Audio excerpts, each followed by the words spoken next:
Well, Mr. Disney, here's your pod. Why, hello there. Why, thank you, good sir. I will step into my pod. Now, Mr. Disney, please hand over your wallet before you get in the pod. My wallet? Yes. Well, I mean, sure, if this is standard procedure, I guess. Of course. I guess I can. I mean, it's also procedure to get naked, Mr. Disney. You can't wear your suit. Oh, well, the suit's part of my my brand, you see. Like, I gotta wear the suit. You gotta let me wear the suit. Look, Mr. Disney, we're already doing you a large number of favours. Call me Walt. Call me Walt. Walt, we're doing you a lot of favours right now. We fulfilled your wish to also have Frozen with you. For some odd reason, this deer, this fox, and this hound. I'm unsure why. Well, you know how Tutankhamun? You know how he had his shit modified when it didn't really need to be? Yes. Well, same scenario, kid. So let's get cracking. Okay, Mr. Disney. Oh, these are getting worse than by the episode, Brent. So here we go. That was the intro. That was the opening gag that ended up going for a minute, I'm pretty sure. But you know, well, now we're into the episode. I feel like it's time to address the prologue, and that is today. Nathan. Yes. What were your prized VCRs growing up? Oh, prized VCRs. Oh, crikey. Now that's a question. It is. It literally is. Yeah. It is literally a question. Have you got an example you want to open us up with? Sure. Okay, here we go. Go. Off the top of the head, you've thrown me in the deep end, even though I just tried to throw you the deep end. And we're both wrestling into the pool together. Let's never mind that. But I will say that one of my treasured VCRs, I have two, actually. Okay. One was The Black Cauldron. Oh, yeah. Yeah, dude. Yeah, that's a Disney film I haven't seen, but I hear is quite dark. That's some hardcore shit, man, for Disney. Again, this is building onto that recurring theme of you watching like dark movies as a child, like movies you probably shouldn't have. Yeah, man, it explains a lot. I feel like the more and more we delve into our episodes here on Classic Movie Banter. And the second one was actually Dinosaur. I have a lot of memories, and they're not really fond memories. But Disney's 2000 Dinosaur, that one. Yeah, bro. I have memories of me trying to fast forward that fucking movie to like the canyon scene where they're in that grey ass canyon and they're trying to Kronk, as they call him, is trying to like lead all the herbivores up this fucking rock slide. That's right. To salvation, and it's just a big drop at the end of it. But there's this fight that happens with a Carnotaur, Kronk. Is that his name? I don't know. I thought Kronk was from Emperor's New Groove, not from the film Dinosaur, but maybe. I'm pretty sure it's Kronk as well. He's just I'm pretty sure. Anyway, let's not get. That'd be amazing if like Kronk from Emperor's New Groove did the same voice as the dinosaur. yeah, like the Carnotaur like follows him off and he goes into stealth mode. Oh my god, that'd be so funny. Like, I love that. He's like pressed up against the wall and he's like. Like the T-Rex is coming at them and then suddenly the dinosaur pulls the lever like Kronk does and just the T-Rex falls into a hole. Like yeah, and goes down a roller coaster and then like ends up, you know. And then it segues perfectly into the Emperor's New Groove, but then Yzma's standing there and a fucking T-Rex just comes at her. She's like, ah! No. You know how there's the bit where she's like, why do we even have that lever? And it's like the crocodile is like snapped into it. It's like just replaced with the T-Rex. That's just replaced with the Carnotaur. Yeah. Oh my god. Anyway, so Nathan, funny. The question still remains: what was some of your prized VCRs? Look, like my earliest memories of like home video was actually more DVDs than VCRs. Like I do remember having a VCR player. I remember like not knowing how to use it severely. Like because I think we got a DVD when I was like 7 or something like that. So like earlier memories was more like me being so bored having to rewind the bloody tape, or also putting in the tape and like having it pop up in the middle of the movie so there'd be like a spoiler. Like my sister would watch it and then suddenly I'd want to watch it, but then it'd like pop up to a pivotal scene. I'm like, could you not? And I'd always get angry at her for it. I think the only memory I really have of one is I think like The Little Mermaid or something like that. Like I remember putting that thing on, having never seen The Little Mermaid before, and then like it came on like on the scene like right at the end where like, you know, spoiler alert for The Little Mermaid, you know, she you know ends up, you know, kissing Prince Eric or whatever his name is, and they're all living happily ever after. And I'm like, as a kid, you don't know the plot of Disney films, so I'm like, oh, maybe she was gonna not end up with him. She could have just wanted to be a fish, but here we are. Maybe. I was very cut, Brent. I was very, very cut. I'm so glad we don't have VCRs anymore, because one of my favorite things as growing up as a child was having those DVD menus that you would get for like DVDs, and like you'd have like the montage of the film before the film starts, like as it loads the play and scene select button. Yes. Yeah. Yes. I do miss also scene selects like from like those home videos, because like you'd have to guess as a kid which scene number was the scene you wanted. It'd just be like a bolt in the dark. Yeah, but man, I got good at picking it. Like, you know, you'd start to get good. You'd memorize those movies, you know. Oh, you would. You would. Were you a big fan of special features as well when you were a kid? Oh boy, was I. Oh, god damn, was I. Yeah, no, I've always loved special features. Do you do any today? Like, do you ever like buy DVDs today and go through the special features? Yeah, dude. Oh, yeah, good dude. on you. I'm too cheap for that. Normally I just go to YouTube and they just put them for free online. I mean, like to be fair, like most of the time I do that, but I only buy home. Let's call it just home video in general. When it's something that it's like a movie that like I adore, like I need it in my life. No, I hear you. Yeah, like Netflix may have it, but it may take it away. So you're like, screw it. I want the actual copy.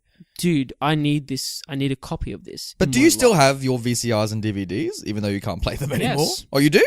Yes. Do you still have a VCR player and a DVD player? We have a VCR player and a DVD player. Yeah. Oh, wow. See, when they announced Blu-ray, we just like held a bonfire and threw our DVD player and VCR player into the fire. Because we're like, hurrah, no more for this. You're a fucking monster. You know what? You know what I lament? People who must build up their like VCR collection. They've got all these amazing VCR like all these VCR tapes, and then next minute the DVD's invented, and they're like, "Fuck it, we now have to rebuy all these movies." And then like the Blu-ray's invented, and you know what I mean? Like what's the point of building a collection when shit's just going to be replaced every like decade or so? Well, I mean, you've got a point, but one day it's all going to be in the cloud. And it's gonna come down like lightning out of the cloud, and it'll fucking download it to your brain, and then like a projector will come out of your temple, and it'll just project it into whatever like you're looking at, and you'll be like, oh shit, Disney's Dinosaur from 2000. Kronk, pull the lever. welcome to Classic Movie Banter. You know that. No, please describe what you just saw, Nathan, because it's worth describing. I just saw Brenton just like take a tab of acid and just like freak the fuck out, just like across the room. He's just rocking back and forth, and I'm like, why did you bring that into my home? And he's just like, woo! I'm like, Brenton, this is. I was. Just for our, obviously this is an audio medium as it is a podcast, but I was thrashing around like Kronk does when he gets like head butted by that Carnotaur, like, oh fuck. I'm like, Brenton, please.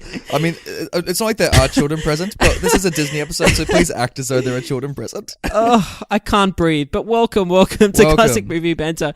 That movie podcast where Brenton and Disney's Nathan. Yeah, we review movies that are 20 years or older, and we throw in some banter in there for good measure. 20 years or older makes it a classic, as we call it, or as they call it, and we spend the episode working out whether it actually is a classic. Yeah. Are these films worth watching? Do they hold up? Are they worth the VCR being put back in to give it a good old watch? Yeah, just dust it off, blow into it like you'd blow into your N64 cartridge, and just pray to the gods that it works. Oh, this makes me so happy to have digital media now finally just dominate like all media. Like, oh, I hated blowing into those things. I have many dreams in my life, and one of them is to be like Quentin Tarantino one day. Not in all the ways, but just in the sense that like he has like a home cinema set up with like a bunch of fucking projectors that he can like put 70 mil in or whatever, and just like he just buys reels of like these old movies and he just preserves them and just plays them and, you know, have a good time. All of us, Brenton, can be Quentin Tarantino. We're just going to have to live with being Brenton and Nathan at the moment, mate. I mean, yeah. Okay, well, look, I'll make do. Just but like, one day. Don't shoot for the stars, aim for the moon, Brenton, you know? That's our Disney message Nathan. of the podcast. What's like...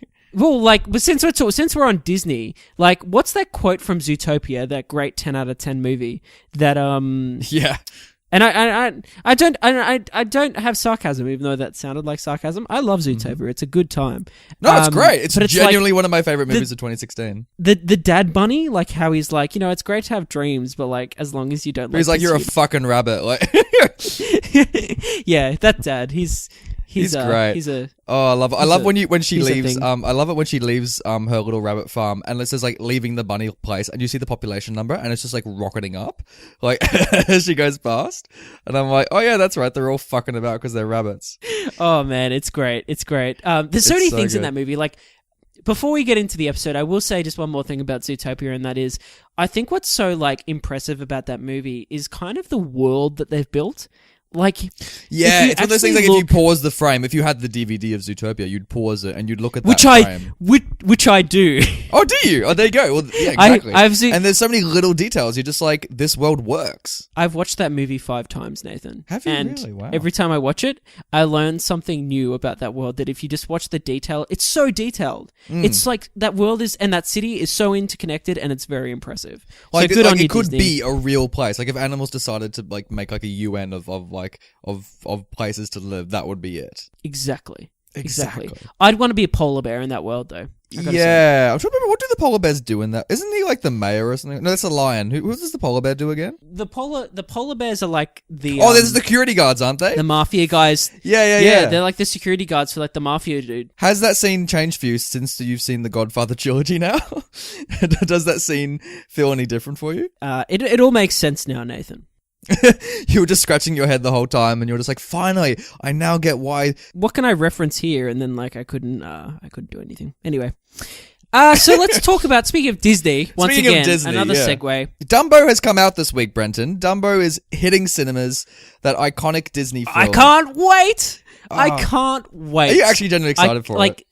I'm excited for Dumbo. No, you're not. You can't be, Brenton. No, I genuinely am excited. Really? I hope Tim Burton knocks this out of the fucking park. Oh, he's... I Come on. want him to nail this. I want it. I don't know if it will be, but I want it to be amazing. Danny DeVito, Michael Keaton, He's Colin just remaking Farrell. Batman. Just let's do it. Let's fucking go. Wouldn't it be amazing? Like, because it's Michael Keaton. It's like Michael Keaton and Danny DeVito. Wouldn't it be great if you think it's Dumbo and then secretly he's just made another Batman movie and it's like the Penguin and Batman in their back? Hey, all the better. All the better if it is that, you know. Oh, it'd be fantastic. What I want to say as well is that I just think that the reason I'm so excited for this personally is that there's going to be that scene in the movie. It's the scene from Dumbo. Yes. When the scene... It's the only scene from Dumbo that people talk about. I'm not going to even say what it is because all of our listeners know what the scene is. Yeah. When the boom, da boom, da boom, da boom, and those bubble elements start appearing. If anyone could pull this off and do it better than the original and justify the reboot, it's Tim Burton. It's Tim Burton. I'm expecting crazy shit, dude. I'm expecting to be in this psychedelic ride and expecting, like, anything's on the table. Johnny Depp could just show up as one of the bubble elements and bop around. Love that. Oh, man. Like, I really hope he does. That'd be so funny. Just Johnny Depp's in it for no reason. He's just like, so the elephants are getting drunk off like the bubbly water, and then like Jack Sparrow's also drinking out of it. Perfect. He's like, Perfect. hello, Dumbo. Look, in all seriousness, there's no way that company can hire Johnny Depp right now. They have, but yeah. Like, so our listeners may be wondering, so if Dumbo's out this week, why aren't you two talking about Dumbo? 2 reasons. 1, Brent and I've already seen Dumbo, and I really don't want to see that movie again.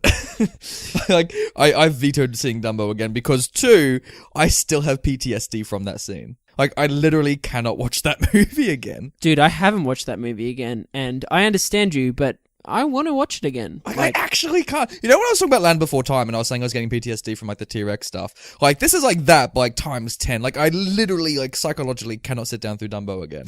I feel like there's a prologue here. Like, what gives us PTSD? No. Things that give us PTSD that shouldn't. Like, sure, that's not bad. We'll start an episode with that one week. But yeah, so instead, since, you know, we've been... Brenton, since our successful breakfast double bill, you know, since we did Tiffany's and Club, why not continue our double bill theme at least one more time and just do 2 Disney hits back to back? You know, 2 iconic classics that people say are iconic, very much classic, and say, hey, do they hold up? What are we doing this week, Brenton? What could go wrong when we review Bambi and The Fox and the Hound? Yeah, let's do it. What a great idea. I wonder who came up with this. Brenton, you are Walt Disney. It wasn't me. It wasn't Brenton. Oh. It was actually Fox and the Hound. I will take as my suggestion. I will say. Yeah, but I think let's continue. Anyway, so Brenton, you are Walt Disney, and I am the Disney board, and I want you to come into a board what's it called? Board of directors meeting. That's it. I want you to come to a board of directors meeting, and even though these films are 40 years apart, as Walt Disney, I want you to simultaneously pitch Bambi and Fox and the Hound. Okay, here we go. So here we go. Hi, Walt Bambi, Disney. I got this great. Hi, how you going? I'm Australian now, by the way. Just been working on my Hi, Australian Aussie Walt accent. Disney. G'day. I hope you're well, mate. So let's get into this. Let's get into Bambi. So the year's 1942, and I'm thinking I want to do a movie, specifically an animated feature, about this little doe, from its conception. Yes, quite literally, yes. Through till its adult years as a doe, and follow its trials, its tribulations, its failures, its successes, and everything that attributes to life as a motherfucking doe. What do we think, kids? What do we think? We're a very old board of governor directors. We're I didn't notice. We're not children, but sure, if we were children, then sure, I guess that sounds kind of fascinating. Deer's, a big hit with kids, who doesn't love a good old deer? Reindeer, Santa Claus has some, so why wouldn't kids hate him? Why, exactly. All right. Exactly. But Mr. Disney, we'll make you a little forest movie, but we've got some money left over for a production that's going to be made probably 40 years from now. Have you got anything else in your back pocket? Yeah, I do. So what I'm thinking is there's this picture, I've had this picture in my head for the last few years, and then I died. Oh, okay. Well, pretend as though you didn't. But it's this idea for a film, and it's called The Fox and the Hound. Okay. And you know how I was talking about? But wait a minute, Mr. Disney. Don't hounds hunt foxes? Is this a hunting movie? Hang on a second. You know how I was talking about that there was this idea for Bambi, and it was this deer from its conception through to its adult years. Why don't we do the same, but we follow a fox and a hound? And we follow their friendship. Mr. Disney will save so much money on reusing the storyboards. because they can be friends because they haven't been made into what it's like Logan says at the end of Logan. It's like, don't be what they made you. Don't be what the world makes you into what you're meant to be. And that's what I feel like this story is, a story about friendship, and I want it to be the trials and tribulations of a friendship when the world tells you that it's that you're not meant to be together. No, it's not Romeo and Juliet. They're friends. They're friends, okay? Oh, they're friends. So they're not. So it's not a romantic kind of fox and hound. No, they're friends. There is romance in the movie. Oh, the fox and the hound are friends. Okay. Just don't question Mr. me. Disney, Just give me the Mr. budget Disney, and I'll calm do down. it. We know you're a chain smoker, Mr. Disney, but you need to calm down. My right lung's been removed. Sorry, I get a bit lightheaded sometimes. Continue. It's okay, Mr. Disney. Well, look, we'll give you the money, and we'll give you the money to make Bambi now. We'll give it a good 40 years before we make Fox and the Hound. But I'm sure people won't be able to tell that these were pretty much made at the same level. I've already told you that by the time that 1981 rocks around, that I will be in the fridge from Indiana Jones and the Kingdom of the Crystal Skull. So let's just do both. Come on, please, guys. Do you want us to wake you up when The Fox and the Hound comes out, Mr. Disney? Sure. Let's do that. I'll sneak out, watch the premiere, and then get back in the fridge. Okay, Mr. Disney, good plan. No worries. Alrighty. Well, what Ladies, pitches, peeps. Brenton? Well done. You've really sold me on watching these films, even though I've already seen them. I'm sure our listeners are just jumping out of their seats to see Bambi and Fox and the fucking Hound. All right, let's get into it because we're 20 minutes into the episode and we haven't said anything about these movies. We've said nothing apart from substantial. what Walt was telling us then. All right, here we go. Bambi, what do you think, mate? Oh, Bambi was a slog. It is a slog. I don't know, man. Bambi's revered. I hear it's revered. I can understand why it's revered. I'm trying to put my head in the mindset of someone from 1942. Because you know what I think happened with Bambi? I just think it was the Second World War. They went to the movies and they just didn't blow up. I'm sure people were just grateful that they just went to the cinemas. And I'm sure something as jolly and gay and happy as Bambi just skipped everyone's little skittle as the trying to forget about the horrors of life. I get that. I get it was probably groundbreaking animation. I get all that. But Brenton, does this hold up today? It was an hour long and I couldn't stand this. Yeah, what do I think? Look, I agree with everything you just said. I think it's odd that, because there's the scene in Bambi that we won't talk about now that is revealed. But everyone knows the scene. Everyone knows this scene. One of the saddest scenes in cinema. It's the reason people know Bambi in the first place. It's the one thing that survived about this film's legacy. But you know what? As a child, if I remember watching this as a child, I don't remember the royal family of the fucking forest. Yeah. And, I didn't know he was a prince. Since when has Bambi been a prince? Look, I don't remember the side characters even. I kind of remember the rabbit, the skunk, not so much. Oh, I hated that rabbit. You hated the rabbit. Fucking hated Thumper. Thumper's a piece of shit. He gets into Bambi into so much bloody trouble. He's half the reason this film gets into trouble. I just feel I just don't have much to say because it's Is it because it has almost no plot, Brenton? Well, that's right. And really literally no story. 20 minutes of the film is him learning how to fucking pronounce the forest. It's pretty boring. It's pretty pointless. So boring. Also, it's so jolly. It's so fucking happy. Everyone's so... I don't know I'm against happiness or anything like that. It's just there's no conflict at all.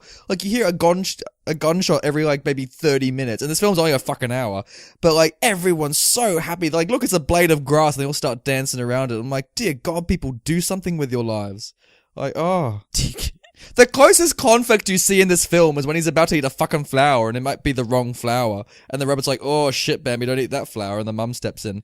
I mean, there was some straight up drama right there. Oh my God, that was some fucking hammer, wasn't it?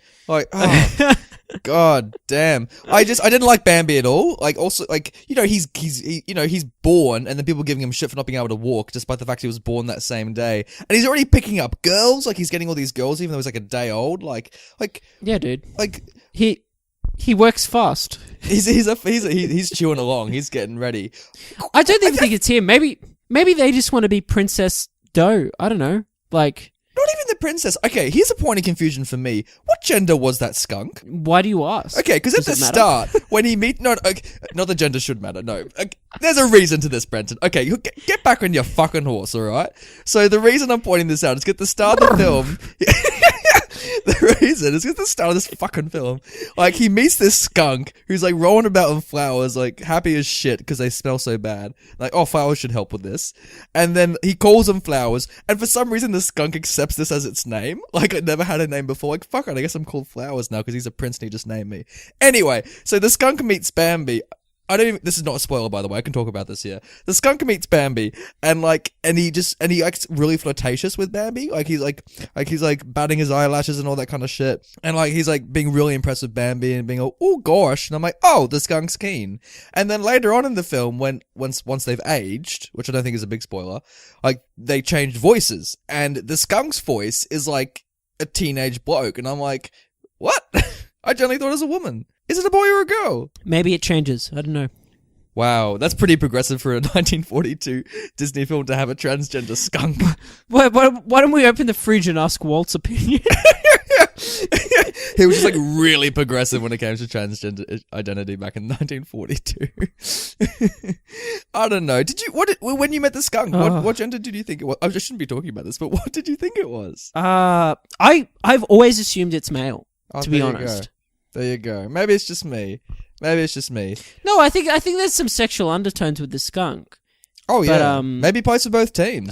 Maybe he's keen for Bambi too. Yeah, maybe. Maybe that's really sad. The skunk tries to get with Bambi for ages, and then Bambi's like, "Oh, I don't swing that way." And the skunk's like, "Oh, okay. I guess I'll probably just aim for a skunk instead." Forget the bestiality. I'll just go for someone my own race as well. That's what I was gonna say. Yeah. Sorry, I beat you to that joke. Yes. Yeah. Yes. The art, Brenton. What did you think of the art style for Bambi? Oh, it ain't bad. It ain't shit, isn't it? It's actually pretty good for 1942. It's great for 1942. It's very impressive. There's some interesting choices made though. What's with the color change when they're all running about? I don't know. I feel like this is the most interesting thing about the movie is its changes from it's genuinely like this idea that like, you know, we're all joyful and we're all happy. Besides the fact that the world's going to shit in World War II. Yeah. And like, so like, I think there's something endearing. It's reflective of real quality. life, like going from absolute horror to absolute joy. That's actually quite smart. Exactly. So I think there's like this endearing quality to the joyfulness, and it's probably my favorite aspect of the film. But when when anarchy hits, it hits like a fucking boulder. Oh my so god, like, yeah. This film is tonally all over the shop. Like, it really switches hard. So like, I feel like that's my favorite. That's the most interesting thing about the movie, and that's I guess the one thing that I'm like, that stays endearing to me and why it's worth watching in a way. But it's a time capsule, you know what I mean? It's not. It's not.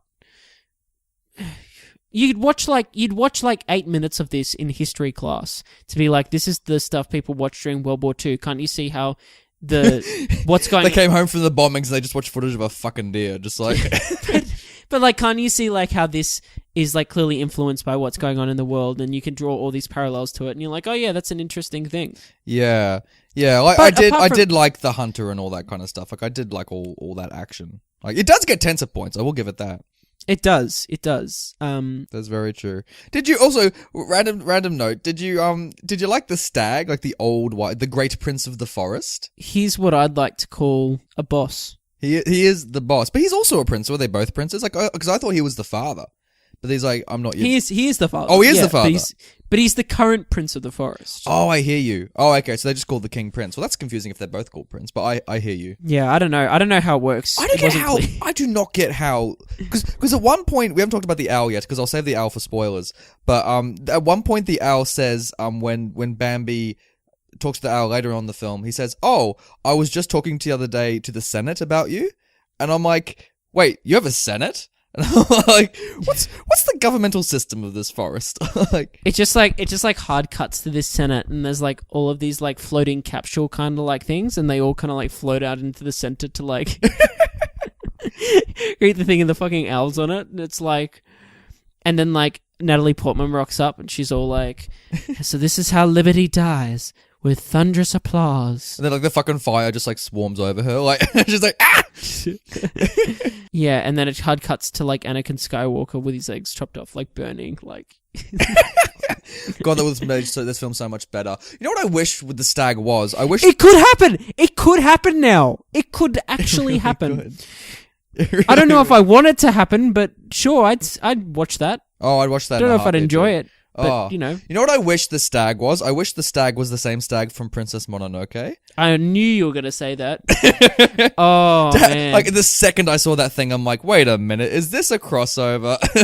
Okay, what's better, Princess Mononoke or Bambi? Oh, Mononoke by a mile. Like, thank you. Like if we're talking about Dante's Seven Circles of Hell or whatever it is, like this thing's at the fucking bottom in Lucifer's mouth. Ooh, compared to like oh, comparatively, sure. Yeah, comparatively to Princess Mononoke, which is probably just sitting around in purgatory like the deer's head.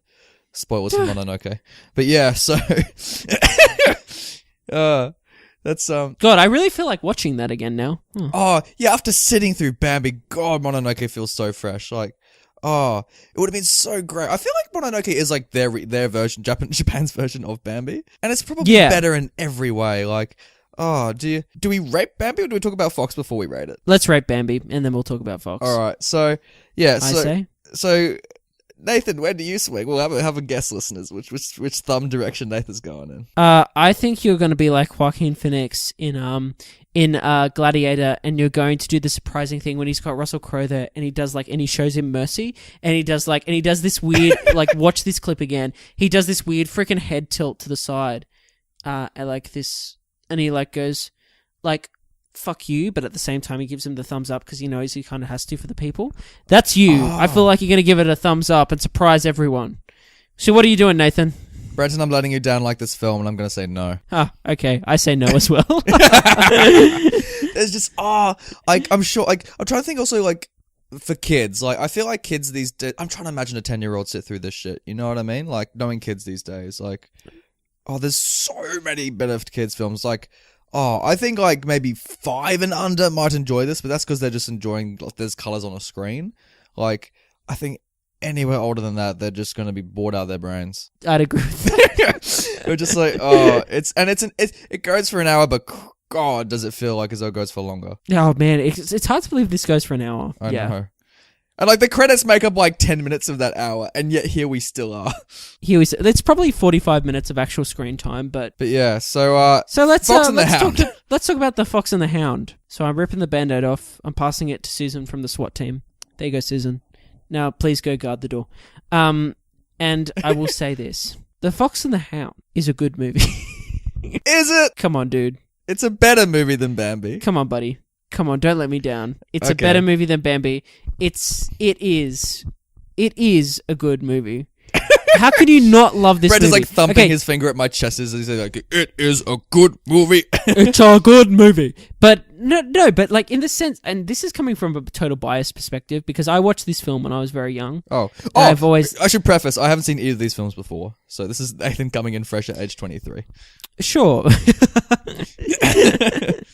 No, but this is a good time. This like okay.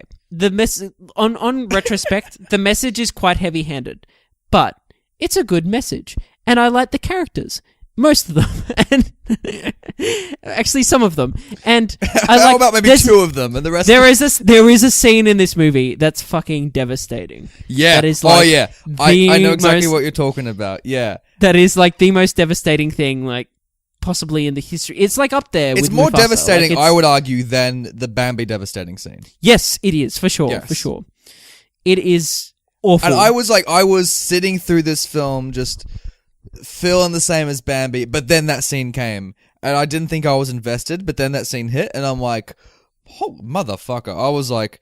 I got hit in the feels. I'm like, Disney, you've done it again. And then he popped his head out of the cryogenic and he's like, I know, Nathan. I'm like, what are you doing here? It is cinema gold. It is what it is. Yes, Nathan. in this hour and a half film, there's maybe a 5-minute scene that's bloody brilliant. But Brenton, what about the rest of the movie? Okay, I know there's issues. I do know there's issues, which is why I said it was a good film. I didn't say it's a great movie. I feel like... Dude, this film has issues in the same way North Korea has issues. Like, you gotta redo the whole thing. Like, it's just... It's... Okay, well, what are the issues, Nathan? Okay, tell me. One, it's a carbon copy of Bambi, for starters. like... But, is it better? Is it better? Yes, it is better. It is better, because... You know what's so bizarre about this film? This film was made 40 years later than Bambi, and yet it has not budged a fucking inch as far as the progression in animation has gone. Like, it looks as though it was made around the exact same era. I think like that's the point. Like, it actually is the point. Some fun facts I will show later shows that it was exactly the point. That's what they were going for. Oh, funny that. Yeah.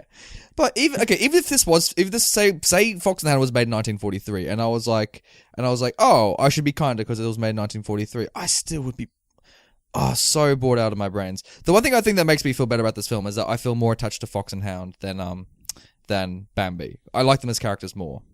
Yes, agreed. Yeah. Agreed. How can you not? Because they are actually characters. Yeah, anyway. I mean, who doesn't love Mickey Rooney in a non-racist role for once as the Fox? I mean, it's a nice change of pace. Isn't it though? Especially after Tiffany's goodness. And dude, Kurt Russell as the Hound. I thought that was great. Yeah, dude. Yes. I want to see that footage of him just being a hound. A young Kurt Russell. That'd be great. It would be awesome is what it would be, yes. It'd be so good. I love the old lady. I thought she was so wonderful. Oh, she melts my heart, dude. My heart. She is just like, I love her so much. She's the thing that kept me going this whole movie because she's so wholesome. And you know what's really, what really got me about her? Like, at the start, she like, you know, when she finds the fox, because this is like in the first couple of minutes, when she finds the fox and she's like, says, oh, I'm just so lonesome. I reckon she's got a really dark backstory that we just do not know about. I agree. I think like, when's this movie set? Let's think. That's a good question, because when they're driving their cars, they're really old cars. It must be the 20s or something like that. Like, it must be proper old. Yeah, well, I was gonna say it's like maybe she's like lost like her not only her husband, but she lost like her brother, her like two brothers or something to a war or something. And oh crikey, yeah. They're just gone now, and she's massacred. And she's running like this fucking farm by herself, like a god-like lady. Like, yeah, this could be actually set during World War One potentially, because maybe like the farmer, her neighbor, maybe he's like too old to serve or something like that. So like, oh yeah, but he still wants to like do his part, which is why he's so obsessed with like that keeping his so land, much. protecting his land. Okay, that makes me maybe warm up a little bit more to the film, but what drags me right back down into the ship, Brendan, are the fucking side characters. What's with the birds? What's with that bird and worm subplot? I'm not a fan. I will admit that the film Why is that in the movie? Spends its time dwelling on this for a bit too long. It's Just so a bit. out of place. And did that yellow bird remind you of Meowth? Like he's like talking like this, and he's like, "Whoa, stay out of it, squirt." He's like, "This is bird business." Like, oh, shut. Oh, come on, it's not that bad. Woody Woodpecker's just like going ape shit over this one bloody caterpillar. It's just like, Oh, like that. To be fair, like I said, that goes on too long. I'm just looking up a picture of this bird so I can compare it, to Meowth just quickly. oh, I was thinking more on the voice. It was like Meowth. I don't know if in the art design it's more like Meowth, but No, yeah. Okay, well that makes sense. Yeah. yeah. What maybe? Oh gosh, Team Rocket. What maybe made me like that subplot a little bit was the caterpillar's screams. Holy shit. That's the funniest shit I've ever heard in cinema. Oh, if you're gonna watch this movie, just do the YouTube clips and find this caterpillar's fucking scream. Can you do an imitation, Nathan? Oh, I can't. It's like, can you? You can. No, you. I want to hear you. It was like, ah! It was just like. Please elaborate on It that. was like this like high pitched scream that it just belts. That's so much louder than what a caterpillar should be able to make. It's so funny, and it's so out of place, and it makes it feel like it's like a Tom and Jerry episode. Like it's just so weird. I'm going to attempt it because it's very harsh on the throat. I think Yes. the screen as well. That's exactly it. Oh my god. Yeah, it's a long scream as well, isn't it? Like, oh, It's prolonged. Yes. oh, it's so difficult. Like, just all this, like, it's just again like Bambi. It's just too sweet. It's just so like jolly, and it's just too over the top. Like, you know, because they start off as best friends, but you know they're foxes and hounds. Something's got to give. It's just so predictable, and the music's just too uplifting. I must sound like the most cranky old person, but I just can't do this. You do. You really do. Like I think you need to take a chill pill and just I don't know. just let Maybe it's 'cause- let go. Maybe Let 'cause go after- and enjoy the flow. Maybe because because after Breakfast Club last week, this is the hardest right turn we could have done after fucking Breakfast Club. True, but like in a way, like I like this film for what it is. Like I like that it's a simple it's got a good message for a start. It's got a and it is. and it really delves into that message. And well, this is my I can't say my big criticism without going into spoilers. Actually, It's okay. I've given so many, Brenton. I will say that it takes too long with few little visual gags such as the worm and the bird. And Woody the Woodpecker. Just cut that shit out. Like, get to the point. They have a little moment. Maybe have a bit of a recurring joke that happens 2 or 3 times in the movie, but get to the point. That being said, this still has some dark moments. Oh yeah, man. Like there's some stuff like, especially near the end. Finally, the film started ramping up, and like interesting stuff finally started happening. I'm like, all right, I'm back on board. I'm so sold for this. But like, and you do kind of have to be invested with the characters, so you can't just look up the clips. But like, I don't know. I want to rate this thing, Bren, because I feel like all the interesting stuff is in spoilers. All right, I'm going first. I'm giving Fox and the Hound a thumbs up. 2 thumbs up if I could. Yeah. Look, I'm trying to think like Thursday night, like I'm trying to think like as a family, like because obviously this is not for adults. Like it's very fucking put it on. Put on the Fox and the Hound. I'm trying to think as a family with the kids. Oh, it depends on the age of the kids. Honestly, I don't think the parents could sit through it, even if they wanted their kids to get around it. Like, Jesus Christ, I'm really questioning myself now because I could sit through it. oh really? Yeah, I know. Is it just me? Like, no. Like, I have no nostalgia for this film, so I'm going in completely blind. Like, there are just better children's films. Like I said exactly like I said for Land Before Time. Like, there's just better stuff out there with the same message. Like Zootopia, what we just talked before, has like the same message as Fox and the Hound, but executed so much more intelligently. 2019, don't watch it. Thumbs down. He did it. He pulled the Zootopia card. I'm sticking with my thumbs up, man. I think this is worth a watch. Difference of opinion, Brenton. I like it. We're sitting on opposite ends of the room. We're building a wall. We're, dude, we're not gonna Fox and Hound this shit. We're not gonna be friends again. We're gonna stay apart. Fuck this. Spoiler alert, here comes the fucking bear, and I'm gonna let it kill you. Alright, here we go. So what spoilers do you want to talk about first? Do you want to keep going back on Fox and Hound or go back to Bambi? I'm going, let's go into Fox and the Hound because I want to say my criticism. So my criticism is this. No one dies in this movie. No one! And I thought the dog was. I was so convinced it was going to cork it. Like, the old dog. Yeah. When he goes off the bridge, I'm pretty sure. He gets hit by a fucking train that comes out of nowhere. And I gasped when that happened. I was like, holy shit, this escalated. But yeah, he just breaks his leg. The freight train fucking breaks his leg. I was like, no, he should have died. And it looks like he dies. Like, he falls off a bridge, he lands on a fucking rock, and he just, like, closes his eyes. And, like, and the dog growls. You're like, he's dead. And when he rocks up, like, 20 minutes later alive, I'm like, nah.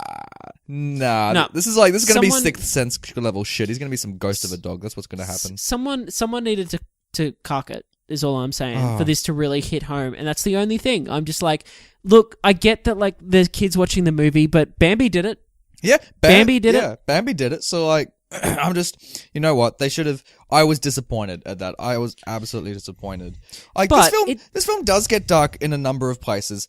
I want to talk about the fact that the neighbor fires a gun at the old woman's car, which could have very easily struck her. He's a bit unhinged, I think, is the What word. the hell is going on? Because obviously she's got this fox like a surrogate son, which is a whole load of batshit crazy if you look at that out of context.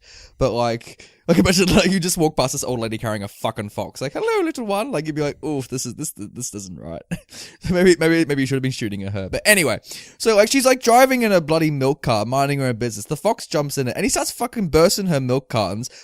Any of the shots could have hit her, and then she pulls over. She stands in front of the car, and then he still goes to her at like full speed and only just stops in time. Like he could have very easily killed her in that moment. He could have, yeah, but he didn't. And she's in her complete right to suddenly shoot his engine and then point the gun at him. Like, oh my god! Like, what is going on here? It's unhinged again, is what I'd call this man. Yeah, because the fox doesn't even do anything that bad. He just chases some chickens. That's all that happens.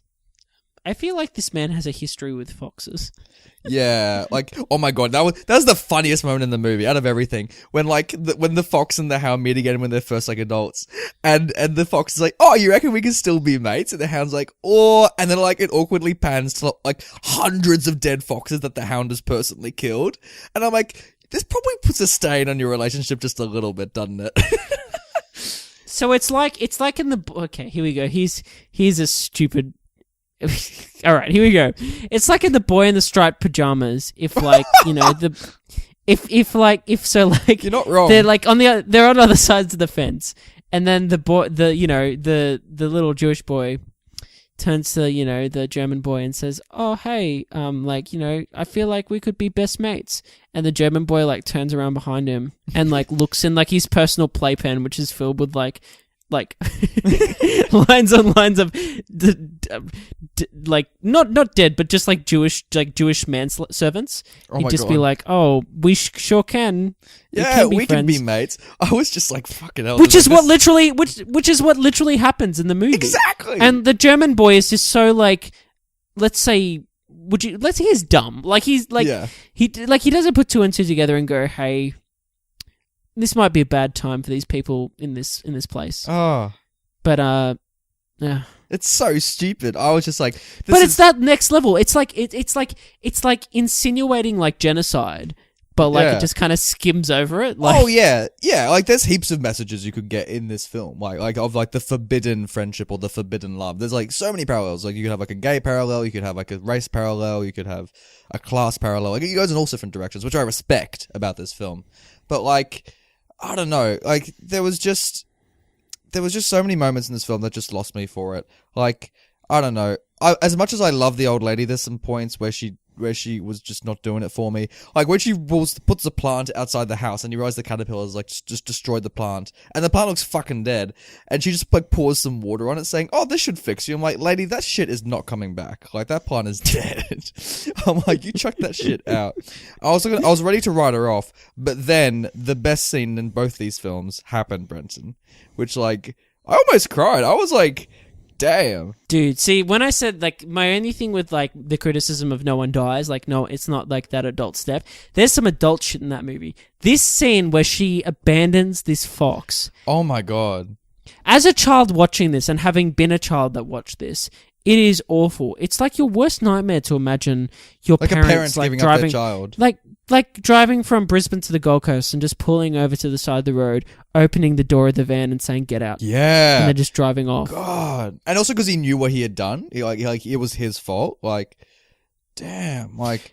The shot of him sitting in the middle of that road, and I'm like getting like emotional talking about it, and she drives off and looks over her shoulder, and it's like you see him just sitting there staring like just after this car. It's so sad. It's also what also makes this scene incredible is also the lead up to it because of that poem that she does in her head.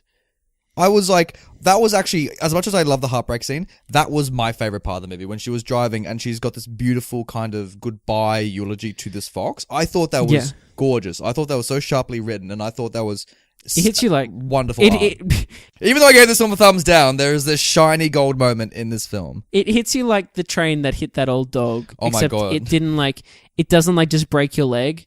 It like you explode into a bloody mess as that train hits you. Exactly. I was like, God damn. God. There's like tears and liquids coming out of orifices like as you like experience that scene. It's insane. I know. And see, there's this amazing moment, but then the movie the plot like takes such a hard shift because this whole film's building towards that friendship between the fox and the hound. And then for the last like third, it just completely abandons that plot to replace it with some romance plot. And it's like this, like, he just meets this female fox and like, and then like the film right at the end remembers that, oh yeah, we got to wrap up this whole like fox and the hound shit again. Cause like, it's just spent such a long time on him getting with the female fox. And I'm like, oh, okay. Which by the way, it was quite inappropriate. Like when the old lady owl is trying to set them up and she's just like, oh, hey, female fox. I'm sorry, I forget her name. I forget all their names. She's like, oh, female fox. You gotta just stand still and he'll just look at you and it'll be it. I'm like, wow, telling a woman just to stand still to whenever a guy's heart's a little doesn't really hold up though today, does it, Breton? It doesn't. There's something I want to mention about the female fox though, and it's something that I wanted to say about all kind of like Disney-centric films that obviously will feature like animals with voices or, you know, anthropomorphic type animal creature things. What is with the animators in these films to differentiate them between like man and women is that like it's like Nala in The Lion King is that they draw them really sexually, like if that makes sense. Well, like it's quite bizarre. Like publicly, don't like a lot of people say they had childhood crushes on these animals? That's right. It's like you're just watching it and you're like, ooh.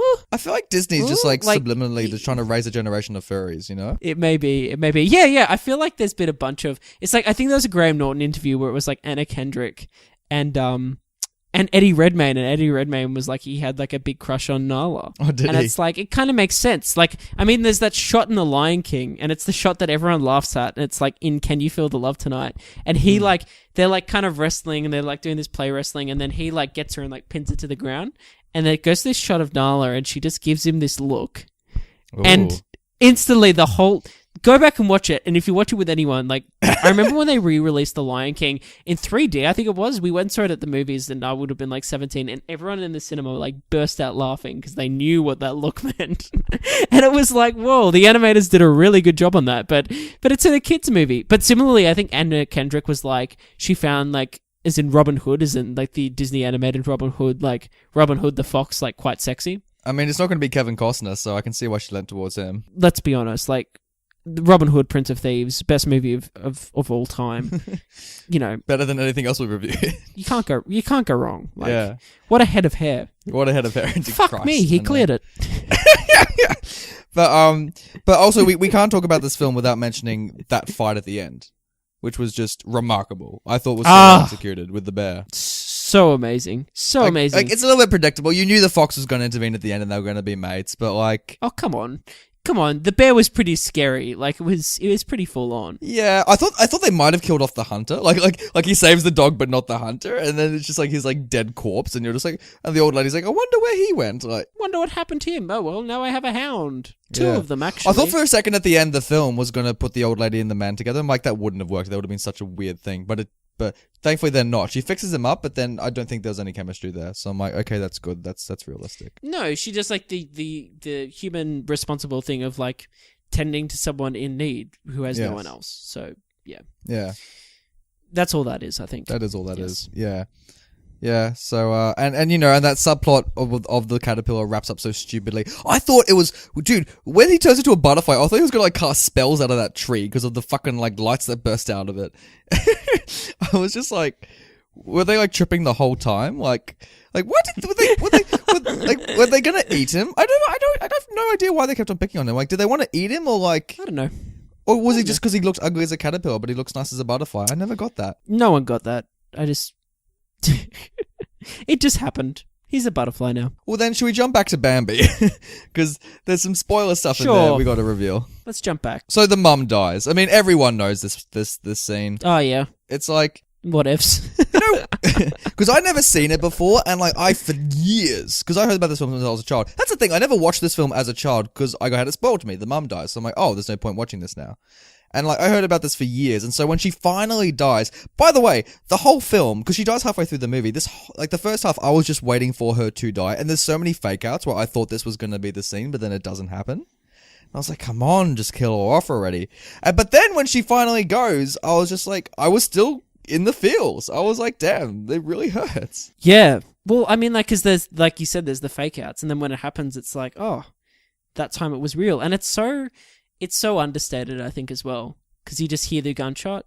Yeah. And oh, that's kind of it. And that stag is like There's no fucking real Batman, and he just suddenly rocks up behind him, just like, you know, every time the deer turns around, it's probably the stag just standing there. It's like, gee, God, good God, like, just announce yourself, mate. Like, Jesus Christ, just stop scaring me.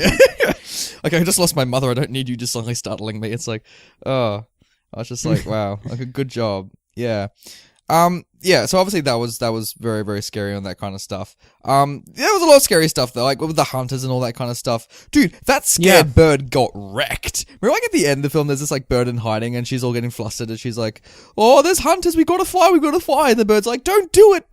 She's like, "I'm gonna fucking do it," and she just like leaps up into the air, and like 2 seconds pass before she just gets shot, and you just see her corpse just like hit the ground hard, and all the animals just start freaking the fuck out, and they're all running about, and I'm like, this is a children's movie, and I'm like, yeah, that's when I was finally getting into it. I'm like, yeah. Which, you know, as you would freak out if you'd seen that, like, holy crap. Oh, you it's would. like, it's full on.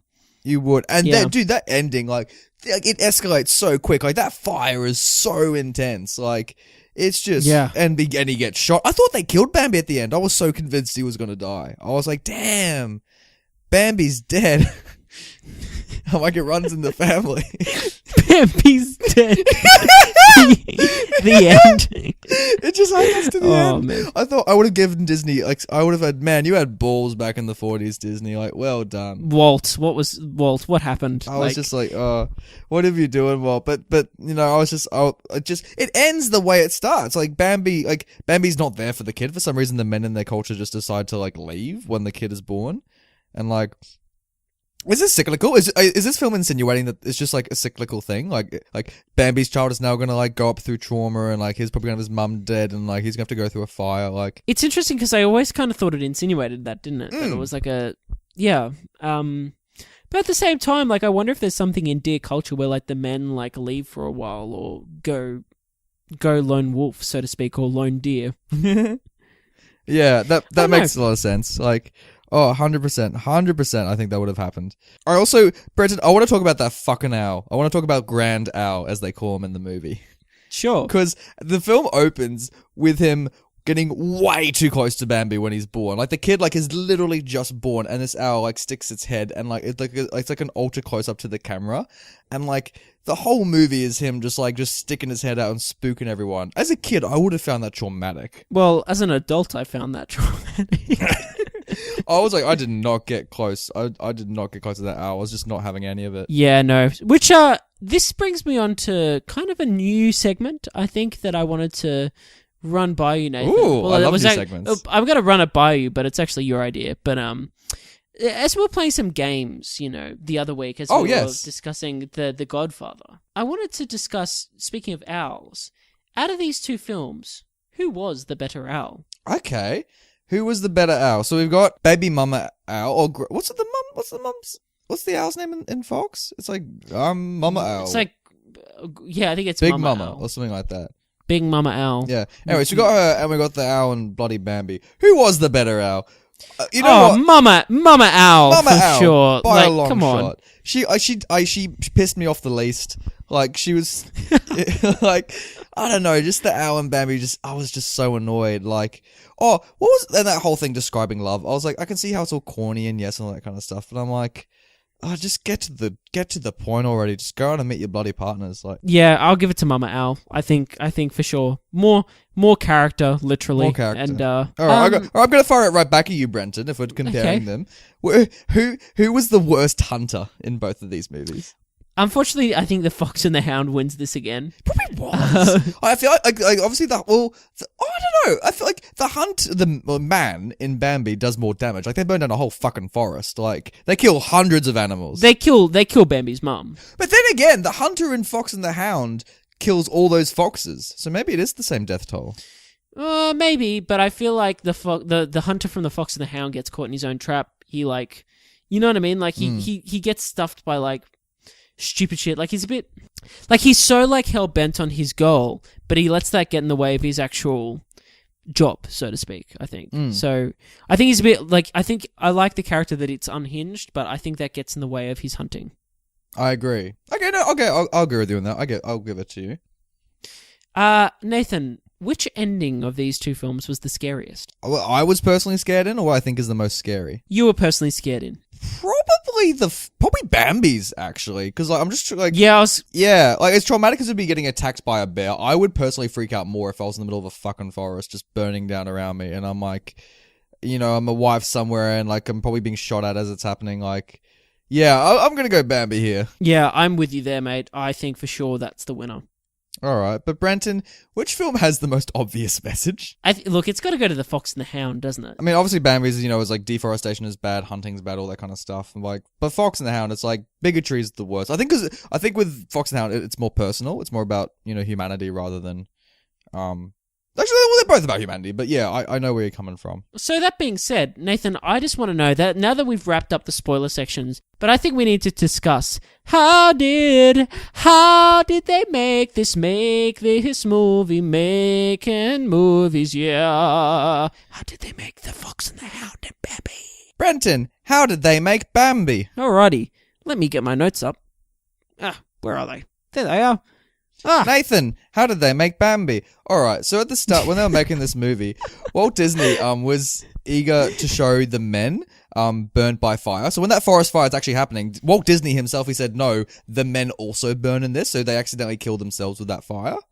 And like, and then the Disney people who weren't Walt Disney were like, hey, Walt Disney, that's a little bit intense for a children's film to show men burning in a forest fire. So let's not do that. Then Walt Disney's like, fine, okay, I guess. So they decided to cut it out. Nathan, speaking of men, or man is in the forest was a code phrase used by Disney's employees when Walt Disney was coming down the hallway.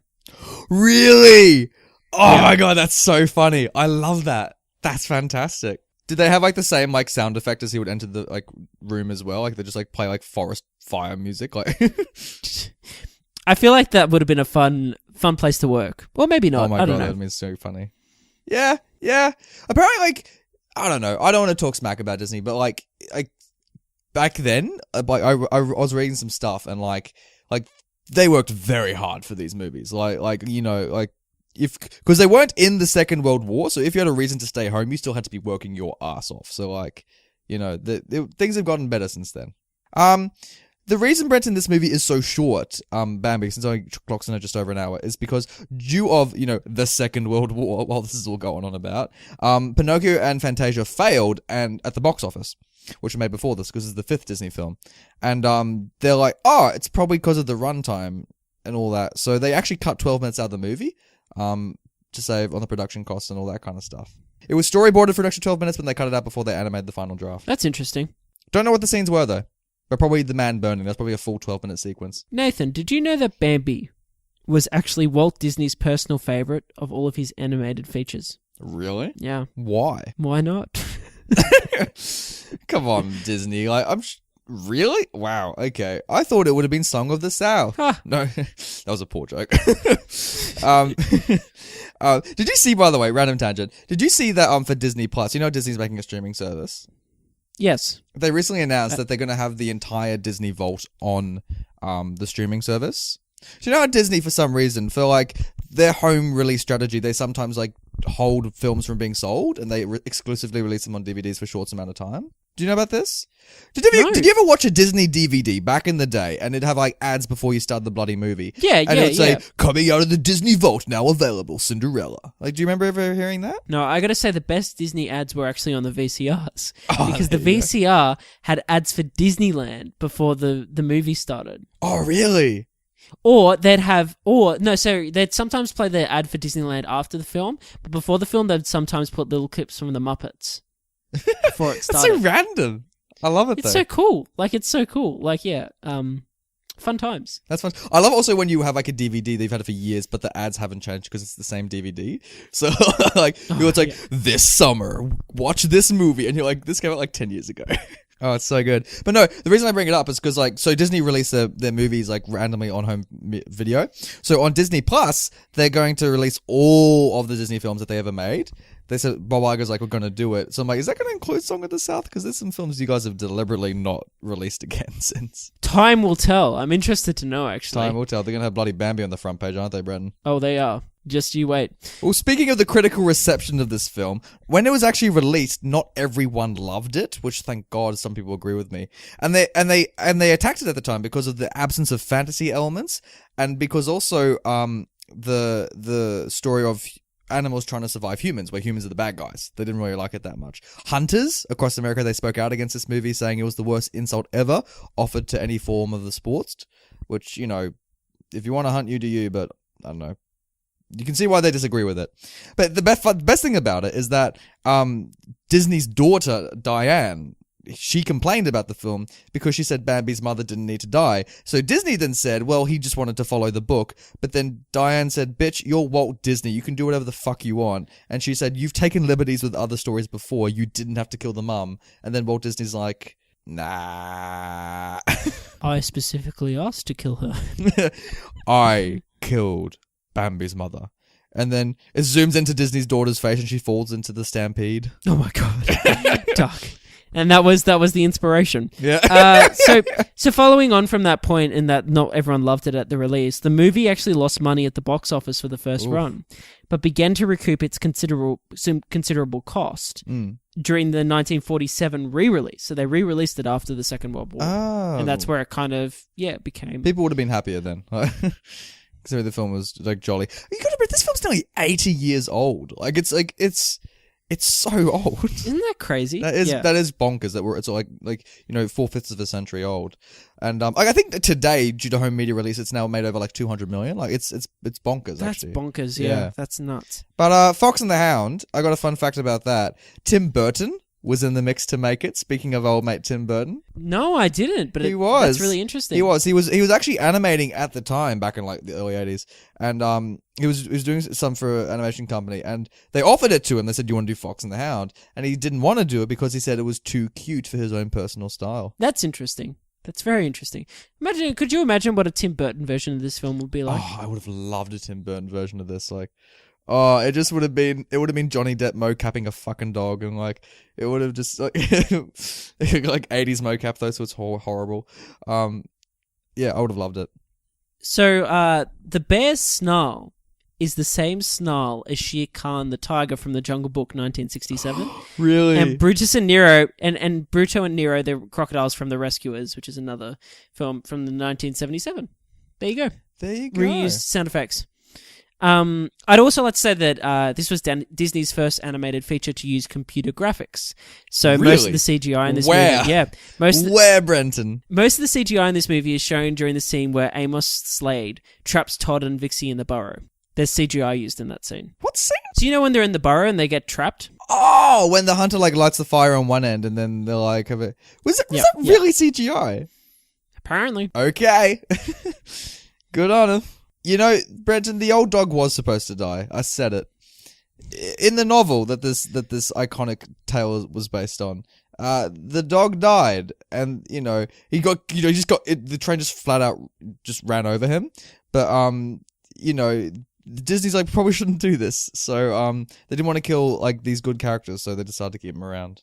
And you know what? Even if he did die, it wouldn't have changed the story one bit because he does nothing afterwards, even though he's still alive. No, I feel like it would have given more impetus to the Hound to like not dislike or have take issue with. That's true, actually. It's very easy to get over an injury, but death is pretty hard to forgive. I mean, it still works, but you know. So Nathan, shall we look at these films' posters? Hey, let's look at this film's poster. Zzz. Hey. So, we've got these two posters back to back. I managed to find the original theatrical released posters, so if you look in this, I feel so sorry for our audience members because, like, I don't help anyone that listens to the show out at all with these posters when I upload the episodes. Like, it'd be great if you could upload, like, a picture into, like, the description for Apple Podcasts and that kind of stuff, but Google away. See if you can find the original posters on Google for Bambi and Fox and the Hound. Brenton, what do you think of these posters? Okay, they both kind of suck. Thank you. Oh my god, they're such horseshit. They're both, Bambi's really sucks, and the Fox and the Hounds sucks. So Bambi's poster, it's like a book. It's just a book, and it's got a book of Bambi. It's a hardcover. They've promoted it by using the actual Bambi book, which the film is based on. So it's an illustrated image of the hardcover edition of Bambi the book. With Bambi. And they just put some text around it saying Walt Disney's Bambi. And also it says a great love story. And I feel like most of the film isn't a love story. So it's just going to be misleading for viewers. I don't know why they've got that. I love that it's called The Famous Book of the Month. Becomes the picture of the year. What? Why would you... Like, Book of the Month? It's like, oh, we picked this Books of the Month to make into a film. It's like, what are you doing? Like... Even when you would have started production, this now would have been like a no longer relevant month that this book would have been made in. Like, could you imagine if for when they made the first Harry Potter, they just got the bloody book of Philosopher's Stone and put that in a fucking poster and then just said Warner Brothers presents Harry Potter? Could you imagine? I mean, I can imagine it, but God, yeah. Ugh. It's so stupid. So to fix this poster, all they need to do is literally look at modern day posters for Bambi, which just shows baby Bambi, the rabbit, the skunk, fucking hanging out in a forest. That's all you need to do. Yeah, it's done. That's all you need. Leave it alone. Mon posters do it well. Yep. Same with bloody Fox and the Hound. Okay, I like this one a little bit better because at least it's got all the characters on it. So, we can see it's a jolly old, and they're all doing their classic character poses. Yep. I like that that the fox is in it twice, but the hound's only in it once, so we know which character's more important. Even the even the fucking bear's on it. Oh my god, it is too. Is that a spoiler? I guess so, but do you reckon some kid is like tuning into this movie like early on and thinking from the DVD poster like, where's the fucking bear? They're like, I came to this movie for a bear and there's no bear yet. And boy, oh boy, does it show up. Holy fuck. Oh, that'd be fantastic. Yeah. I don't know. I'm trying to think how I'd make this. What does it say for the slogan? The story of two friends who didn't know they were supposed to be enemies. Oh, just shut up. It's like, yeah, we get it. We know foxes and hounds are getting after each other. We know they're going to be mates, but then they're going to be angry, but then they'll probably be friends again. It's like, ugh. I just think, again, they need to look to the modern posters. Just have the fox and the hound playing on a log, hanging out. Done. Actually, you know what? No, I want the poster to be the face that the cow makes when it's spooked in the barn. You know that like real close up on the cow's head when it's like, I want that to be the poster, Brenton. I mean, sure, why not? Abigail the cow, she's on the poster, that iconic character. Sure. So yeah, I guess that's the film's posters. I mean, I wish there was more to say, but... So, title talk. Was there Bambi and Bambi? Was there Fox and the Hound and Fox and the Hound? Yes, there were. Are these the best titles for these movies? Yep, I think they're great for titles, actually. I don't think you need to change either of them. Yeah, that's one thing I will give these films. Yeah, have the titular characters as the title. So, yeah, I wouldn't do anything. I don't know. I'd like it to be a little bit more enticing. Maybe like, does Bambi survive? Or maybe or Bambi... Who lives? ? That'd be great as a subtitle. Sure. Or maybe Hound and the Fox. Why Fox and the Hound? Why didn't they have it as Hound and the Fox, I think it's because it's alphabetical, Nathan. F becomes before H. Oh, I so get that. Okay. Wouldn't it be great if it was just called Old Lady and the Hunter, and this film made you think it was about these two, but then it ends up focusing on their animals? That would be called a misleading title, is what I'd call that. That's what I love. I love things like that. Well, so should we pass it to the people, Brenton? Power to the people. Let's pass it to the people that power. Pass it to the people. We passed it. That's actually the exact same sound I made when these movies were done. Alrighty, so Bambi. Bambi currently holds a 90%.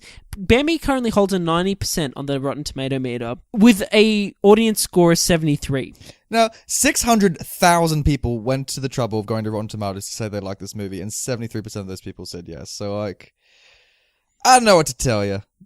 People are blind by nostalgia. Actually, no, everyone's right and I'm wrong. That's probably what's more likely. Brendan, what are they saying about Bambi? Jeff Beck from The Blue Spot says, while its scarce plot may prevent it from being one of Disney's most memorable animated classics, Bambi remains an endearing and beloved film. Bambi remains an endearing and beloved film, thanks to the delightful characters, the beautiful animation, and the marvelous music. Has he seen the movie? Jeff, have you watched it? Look, to be fair, he just says everything. He says he admits there's a scarce plot, but he says it'll remain endearing and beloved thanks to delightful characters. This is the only one I'm delightful characters, yeah. No. But beautiful animation, sure, and marvelous music, sure. Why not? I don't know.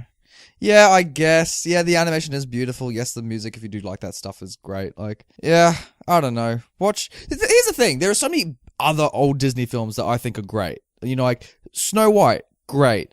Like Cinderella, great. Like Pinocchio, great. Like those are all excellent films of that era that are miles better than these ones. So, like, I don't know. I think I'm not giving Bambi a pass because even with that, I'm like, go watch these other ones. Sure. So, Felix Vasquez Jr. gives it a positive review and says, feels so much more like an animation experiment than it does a movie. Yeah, 100%. True. I thought this would be like a short film. You know what I mean? Like, yeah. This would maybe work better as a short film. I don't know. Like, it could work, probably. Maybe. Like, you cut out all that bullshit of him growing up. You just cut to him and his mum just out in the forest one day. The hunter hits. Suddenly, the forest catches fire. Bambi's running about, and it just ends all in doom and gloom. Like, I reckon you could easily do that in a 5-minute sequence and make it a short film. Sure. 100%. Forrest Hartman from the Reno Gazette Journal didn't like it, Brenton. Gave it a C+ and said, there are two ways to look at Bambi, as a museum piece or as entertainment. Focus on the latter, and the film unravels. That's a pretty interesting review. That's I a cool agree statement. with Forrest. Forrest was on the money because, 100%. I feel like it's a great way of putting it, and yeah.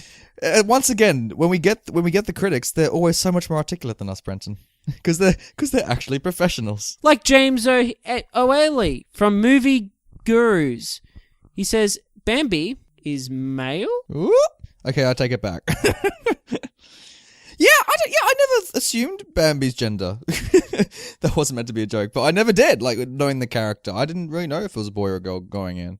I mean, like, it's fair enough to think that you might think it's a girl, given how cute young baby Bambi is. Yeah. And, like, that's obviously the Bambi used in lots of promotional material, etc. So, yeah, I guess maybe. Yeah. It makes sense to think that. But, like, yeah, I don't know. I always knew Bambi was a male, so... I always thought he was a deer. I didn't know he was a stag. He's definitely a stag, isn't he, Brendan? Yep, the player. Luke Y. Thompson from New Times gives this a negative review and says, overrated by people who never read the original book and think kids' voices with speech impediments are cute. Holy fuck. Okay. Holy shit. All right. Well, I wasn't that harsh, so that makes me feel a little bit better about my take on the movie. James M. gave it 4 stars and said, Bambi is great show and I hate for sad mother.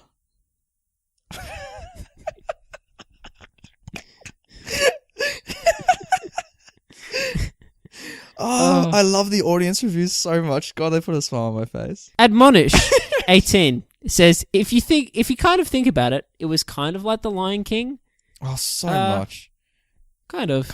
Like when the mother was like, Bambi, this is the not safe area. You got to stay in the safe area and all that. I'm like, yeah, this is Lion King, isn't it? Everywhere the sun touches. Oh. Everywhere the light touches is our land. What's the bet? Because do you know James Earl Jones is coming back for this year's Lion King? Like, what's the bet he's going to do the exact same speech? Dude, I think it's in the trailer. Oh, it probably is. Yeah, exactly. Yeah. And final comment from James Soldier Austin said blatantly on YouTube, "I'm hungry for deer." I can see, because you've eaten deer before, haven't you? Yes. Yeah. Do you like deer? Yeah. I can't even remember eating it. It was that. Is it called venison? Is that the name of the meat? Is that deer? Or am I thinking of something else? I'm not sure. I'm not too sure. I'm not a connoisseur of meats. But, you tell you what, as a child, I don't know if this will put me off eating deer, but the next time I have a deer, I'm going to think, Bambi. Bambi's tasting good. What did they think about Fox and the Hound, Brenton? So, Fox and the Hound currently stands at 70% on the tomato meter with an audience score of 78%. Both these films are way too high. I'm attacking it. Are you seriously? Like, I think Bambi's way too high. Oh, Bambi's like, way for too sure. high, yeah. 90%.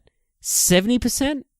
Give it a 75 to 80. Come on. Bloody hell. Rachel Wagner gives this a negative review and says, it's just really lame. Thanks, Rachel. Is it lame? I wouldn't call it lame. That's the one thing I would not allege the movie to be. That whole woodpecker with the worm thing's pretty lame. I will admit that. Yeah. Okay, actually, no, I take it back. Rachel's on the money.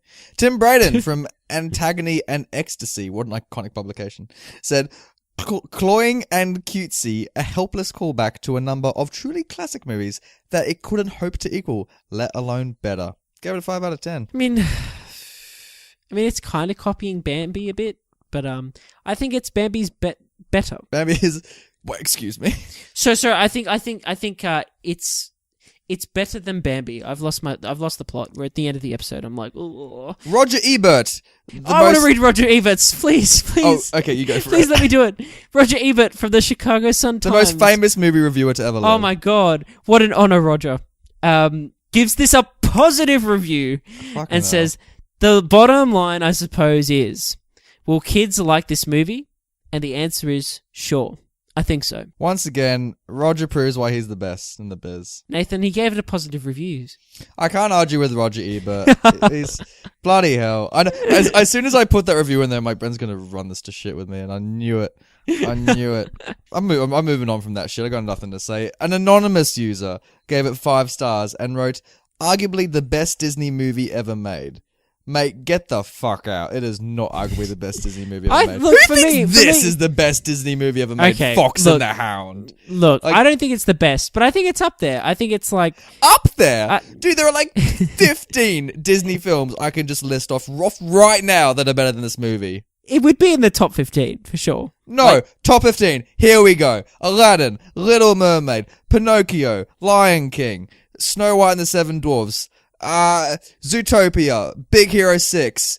You're putting Big Hero 6 in there? It's not. Shut up, Stanley's like cameo at the end is fantastic. There's a scene. Actually, no, I'm not going to go to Big Hero 6. Let me continue on my list. Emperor's New Groove, Lilo and Stitch. Actually, no, Lilo and Stitch doesn't hold up. No, Lilo and Stitch doesn't hold up. No. Definitely not Home on the Range. Definitely not Chicken Little.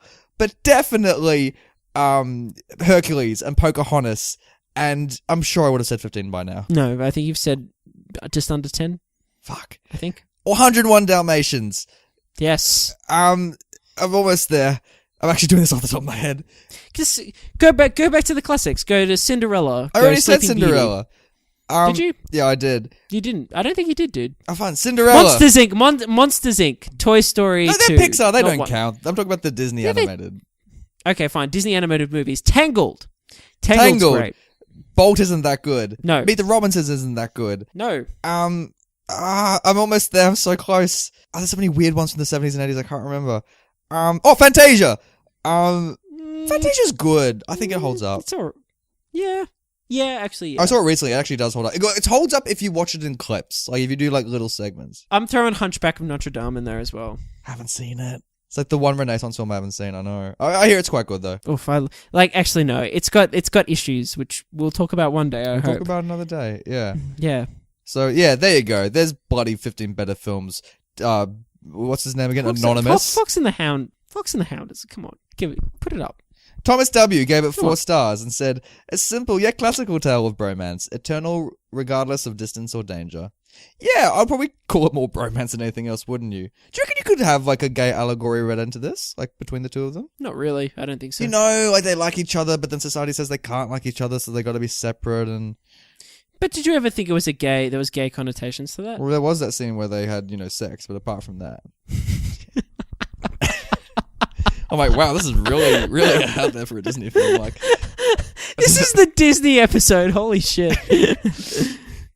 Michael L., what did he say, Brenton? Michael L. says, too sad for you, lol. It's pretty sad, isn't it? Elise of Selena said, on YouTube said, I was so upset when I found out that the fox died at the end of the original novel. Oh, shit. Really? Yeah, dude, that's a bomb about to drop now. In the book, the fox dies. So in the bear fight, the fox dies. Holy shit, that's really sad. I know. Fuck. And would the film have been better if they did that? 100%. Yeah. Yeah. Oh, that's rip fox. Oh my god. And oh my god. Holy shit. Brenton, take us home. The Eye of Odin, 3 years ago on YouTube said, I love this film. As a kid, I could not watch the part where the woman abandons Todd. I still struggle 20 years later. Us too, buddy. Us too. I have to actually say that there was points when I watched this as a kid, because I watched this movie a lot as a kid, that I'd turn the video off after she abandoned him. Like, you need a moment. As that happened, because it was too sad. Wow. Well, it was just like, it was too much. Like, you can't watch it. But yeah, that's oh my holy god. crap, dude! What a marathon!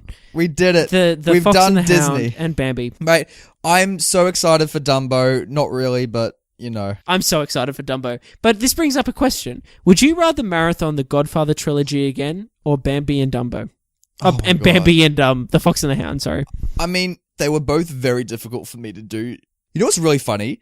Bambi and Dumbo, sorry, not Bambi and Dumbo. Bambi and Fox and the Hound combined are still shorter than the first Godfather movie. Or than any of the Godfather movies. And I'm going to say because of time and time alone, 9 hours versus 2.5 hours.